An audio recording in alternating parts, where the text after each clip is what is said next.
जय श्री कृष्ण। राधे राधे। आपका भक्ति कथा चैनल पर स्वागत है।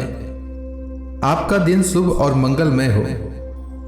आज दिनांक है 10 नवंबर और दिन सोमवार है। आज मार्गशीर्ष मास के कृष्ण पक्ष की षष्ठी है।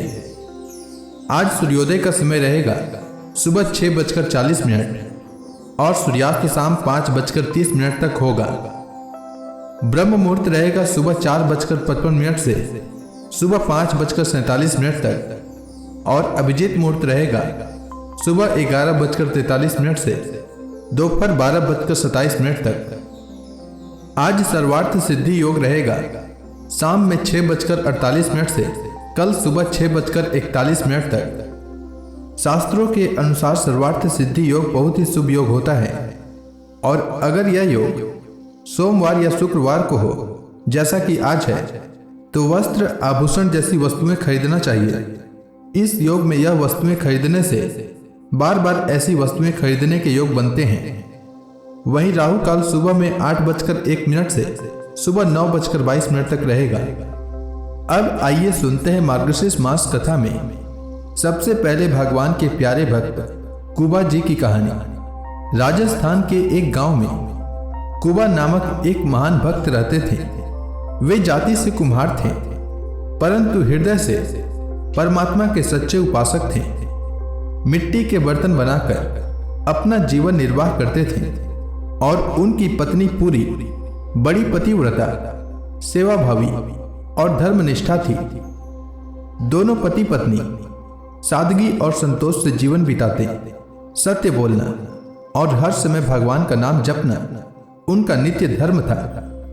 अन्न वस्त्र की कमी रहते हुए भी वे कभी दुखी नहीं होते थे क्योंकि उनके लिए जीवन का वास्तविक सुख भगवान की भक्ति में था।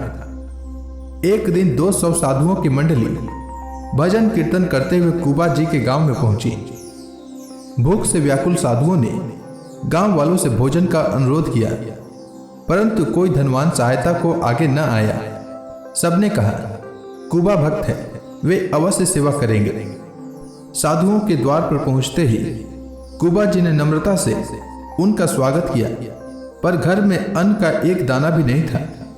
उन्होंने भगवान का स्मरण किया और महाजन के पास जाकर कहा, मेरे घर 200 साधु अतिथि आए हैं, उनके लिए भोजन का सामान दीजिए, मूल्य मैं चुका दूंगा। महाजन उनकी निर्धनता जानता था पर उनकी सत्यता पर विश्वास रखता था। उसने कहा, यदि तू मेरे लिए एक कुआं खोद दे तो मैं सारा सामान दे दूंगा। कुबा जी ने बिना झिझक उसका यह शर्त स्वीकार कर ली। महाजन ने अन्न घी दाल सब दे दिया। कुबा जी ने प्रसन्नता से वह सब साधुओं को भेंट कर दिया। वास्तव में वे साधु स्वयं भगवान श्री हरि थे जो भक्त की परीक्षा लेने आए थे। उन्होंने कुबा जी को आशीर्वाद देकर वहां से प्रस्थान किया। अब कुबा जी और उनकी पत्नी पूरी सेठ के लिए कुआं खोदने लगे। पति मिट्टी खोदते और पत्नी सिर पर ढोकर बाहर डालती। दोनों निरंतर हरि नाम का कीर्तन करते रहते। अनेक दिनों की कठोर मेहनत के बाद जब जल निकला तो नीचे की भूमि ढह गई और कुबा जी मिट्टी में ही दब गए। पत्नी विलाप करने लगी परंतु लोगों ने समझाया कि यह ईश्वर की इच्छा है। किसी ने कहा, देखो धर्म का यही फल है। कोई बोला, भगवान को अपने भक्त की रक्षा करनी चाहिए थी। इस प्रकार सब अपने अपने मत प्रकट करते रहे और घटना धीरे धीरे भुला दी गई। 1 वर्ष बीत गया। बरसात के दिनों में वह कुआं मिट्टी से भर गया। एक दिन कुछ यात्री वहां ठहरे और रात में उन्हें पृथ्वी के भीतर से करताल, मृदंग और वीणा की मधुर ध्वनि सुनाई दी। आश्चर्यचकित होकर उन्होंने यह बात गांव में बताई। जब सबने कान लगाकर सुना तो सचमुच हरि नाम कीर्तन की गूंज आ रही थी। यह समाचार राजा तक पहुंचा। उसने तुरंत लोगों को मिट्टी हटाने का आदेश दिया। जब कुआं साफ हुआ तो सबने विस्मय से देखा भीतर भगवान श्रीहरि स्वयं प्रकट हैं, पीतांबर धारण किए हुए, चारों भुजाओं में शंख चक्र गदा पद्म लिए हुए। उनके सामने भक्त कुबा आनंद में नाचते हुए कीर्तन कर रहे हैं। आंखों से प्रेमाश्रु झर रहे हैं। दिव्य ध्वनियों से सारा वातावरण गूंज उठा। राजा और सब लोग दंडवत हुए। भगवान अदृश्य हो गए, पर भक्त कुबा जीवित अवस्था में बाहर निकले। पत्नी पूरी ने उन्हें पाकर आनंद के मारे अश्रु बहाए। कुबा जी की भक्ति की कीर्ति दूर दूर तक फैल गई। उनके दर्शन मात्र से लोग भक्त बन जाते और जीवन का मार्ग बदल लेते। सच्ची भक्ति में न धन का बल चाहिए, न ज्ञान का, केवल निष्काम प्रेम और अटूट विश्वास चाहिए। भगवान अपने भक्त की परीक्षा लेते हैं, पर अंततः उनकी रक्षा अवश्य करते हैं।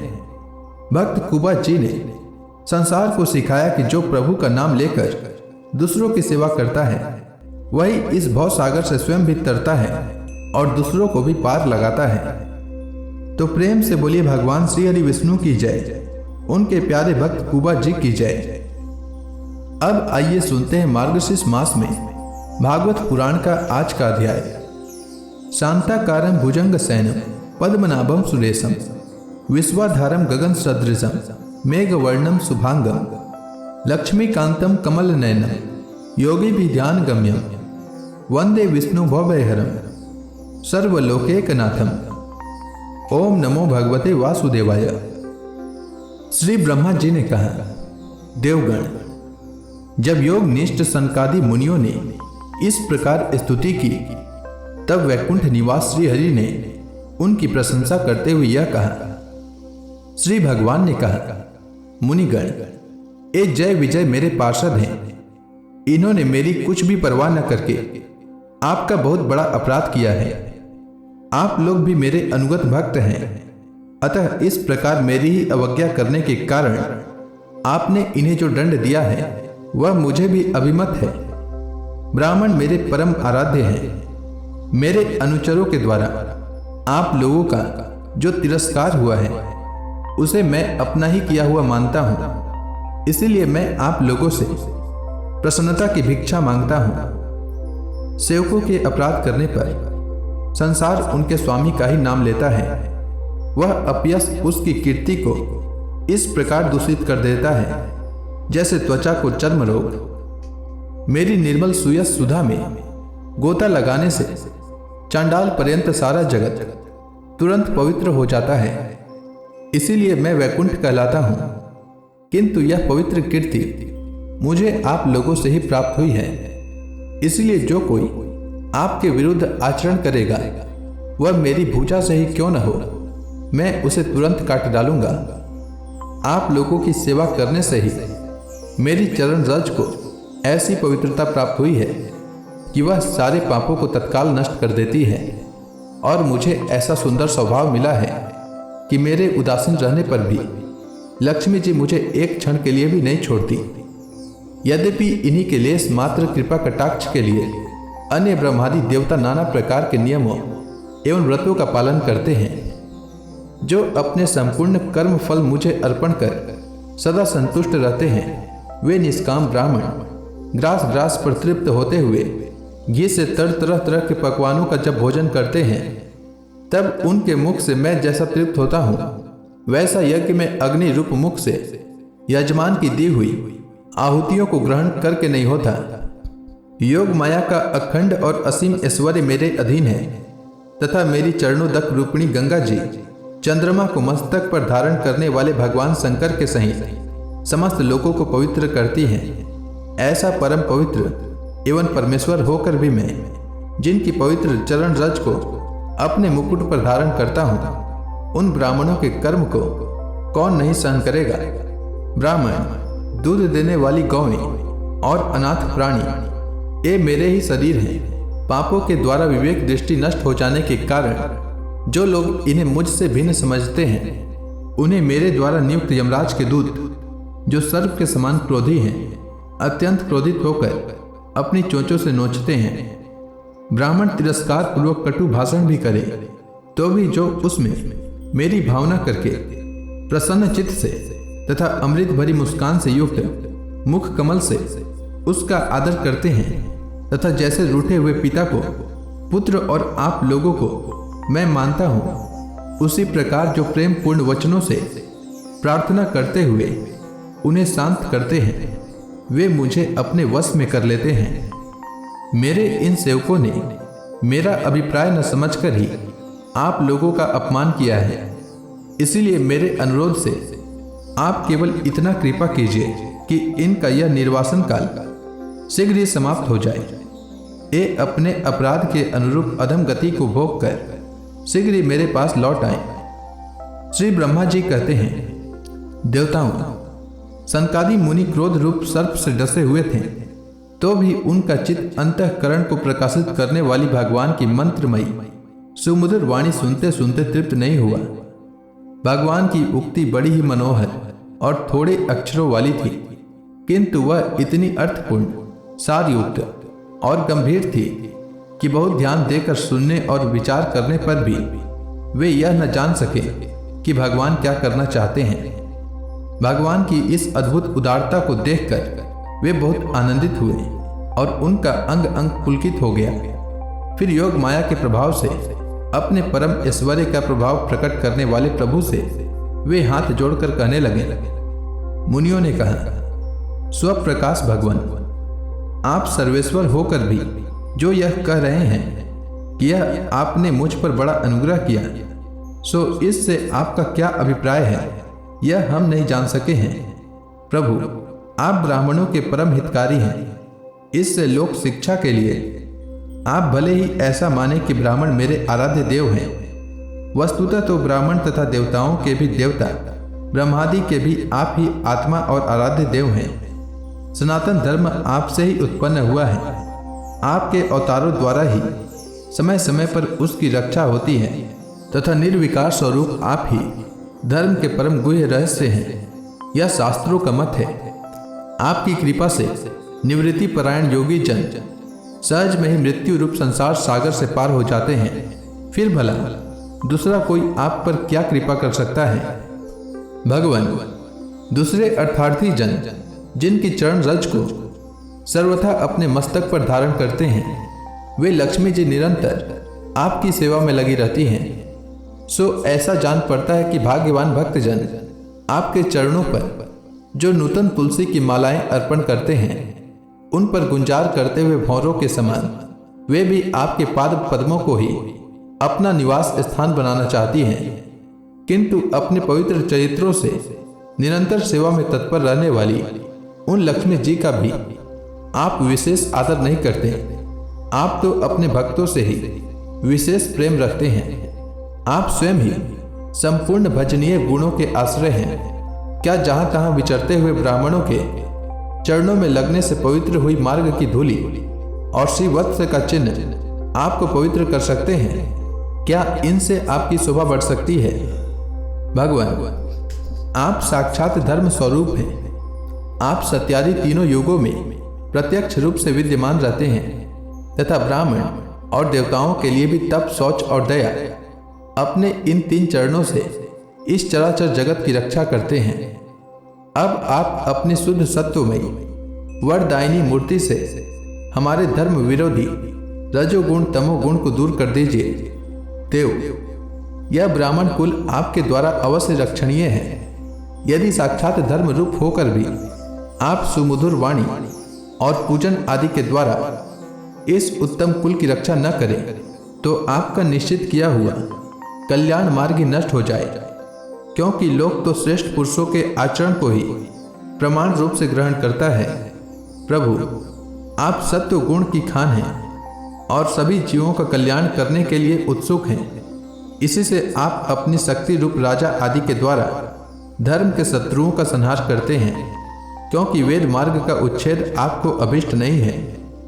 आप त्रिलोकीनाथ और जगत प्रतिपालक होकर भी ब्राह्मणों के प्रति इतने नम्र रहते हैं, इससे आपके तेज की कोई हानि नहीं होती। यह तो आपकी लीला मात्र है। सर्वेश्वर, इन द्वारपालों को आप जैसा उचित समझें वैसा दंड दें अथवा पुरस्कार रूप में इनकी वृत्ति बढ़ा दें। हम निष्कपट भाव से सब प्रकार आपसे सहमत हैं, अथवा हमने आपके इन निरपराध अनुचरों को साथ दिया है, इसके लिए हम ही को उचित दंड दें। हमें वह भी सहर्ष स्वीकार है। श्री भगवान ने कहा, मुनिगण, आपने इन्हें जो शाप दिया है सच जानिए वह मेरी ही प्रेरणा से हुआ है। अब ये शीघ्र ही दैत्य योनि को प्राप्त होंगे और वह क्रोध वेश बढ़ी हुई एकाग्रता के कारण सुदृढ़ योग संपन्न होकर फिर जल्दी ही मेरे पास लौट आएंगे। ब्रह्मा जी ने कहा। तदंतर उन मुनीश्वरों ने नयनाभिराम भगवान विष्णु और उनके स्वयं प्रकाश वैकुंठ धाम के दर्शन करके प्रभु की परिक्रमा की और उन्हें प्रणाम कर तथा उनकी आज्ञा पाकर भगवान के ऐश्वर्य का वर्णन करते हुए प्रमुदित हो वहां से लौट गए। फिर भगवान ने अपने अनुचरों से कहा, जाओ, मन में किसी प्रकार का भय मत करो, तुम्हारा कल्याण होगा। मैं सब कुछ करने में समर्थ होकर भी ब्रह्म तेज को मिटाना नहीं चाहता, क्योंकि ऐसा ही मुझे अभिमत भी है। एक बार जब मैं योग निद्रा में स्थित हो गया था, तब तुमने द्वार में प्रवेश करती हुई लक्ष्मी जी को रोका था। उस समय उन्होंने क्रुद्ध होकर पहले ही तुम्हें यह शाप दे दिया था। अब दैत्य योनि में मेरे प्रति क्रोधाकार वृत्ति रहने से तुम्हें जो एकाग्रता होगी, उससे तुम इस विप्र तिरस्कार जनित पाप से मुक्त हो जाओगे और फिर थोड़े ही समय में मेरे पास लौट आओगे। द्वारपालों को इस प्रकार आज्ञा दे। भगवान ने विमानों की श्रेणियों से सुसज्जित अपने सर्वाधिक से संपन्न धाम में प्रवेश किया। वे देव श्रेष्ठ जय विजय तो ब्राह्मण शाप के कारण उस अलंघनीय भगवत धाम में ही श्रीहीन हो गए तथा उनका सारा गर्व गलित हो गया। पुत्रों, फिर जब वे वैकुंठ लोक से गिरने लगे, तब वहां श्रेष्ठ विमानों पर बैठे हुए वैकुंठ वासियों में महान हाहाकार मच गया। इस समय दीति के गर्भ में स्थित जो कश्यप जी का उग्र तेज है, उसमें भगवान के उन पार्षद प्रवरों ने ही प्रवेश किया है। उन दोनों असुरों के तेज से ही तुम सबका तेज फीका पड़ गया है। इस समय भगवान ऐसा ही करना चाहते हैं। जो आदि पुरुष संसार की उत्पत्ति, स्थिति और लय के कारण है, जिनकी योग माया को बड़े बड़े योगी जन भी बड़ी कठिनता से पार कर पाते हैं, वे सत्वादी तीनों गुणों के नियंता श्री हरि ही हमारा कल्याण करेंगे। अब इस विषय में हमारे विशेष विचार करने से क्या लाभ हो सकता है? तो प्रेम से बोलिए विष्णु भगवान की जय, लक्ष्मी माता की जय, समस्त देवी देवताओं की जय। अब इसके आगे की भागवत पुराण की कथा मैं कल के मार्गशीर्ष मास कथा में सुनाऊंगा। तब तक के लिए भगवान श्री हरि का नाम जपते रहें।